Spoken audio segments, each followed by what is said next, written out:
বিশ্বনবী একদিন ফজরের সালাত শেষে লুকিয়ে লুকিয়ে মক্কার সবচেয়ে বড় বক্সার রুকানার কাছে চলে গেল। যে বলল, রুকানা আসলিম তাসলাম, ইসলাম মানো শান্তিতে থাকবা, দুনিয়ায়ও থাকবা আখিরাতেও থাকবা। সুবহানাল্লাহ পড়ে। রুকানা বলে, না আব্দুল্লাহর বেটা মোহাম্মদ, আমি তো কালিমা পড়বো না, যদি বক্সিং খেলে আমারে হারায় দিতে পারো তাইলে কালিমা পড়ো। বিশ্বনবী বললেন, আমি তো বক্সিং খেলি না রে বাপ। রুকানা বলল, তাহলে আমিও কালিমা পড়ি না।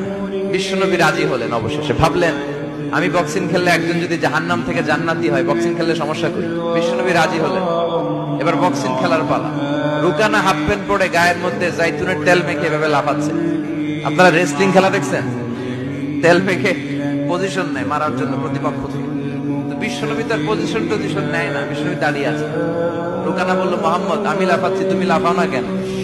তুমিও লাফাও। বিষ্ণু বললেন, না আমি লাফাই না, কারণ আমি সেলাইবিহীন লুঙ্গি পরি।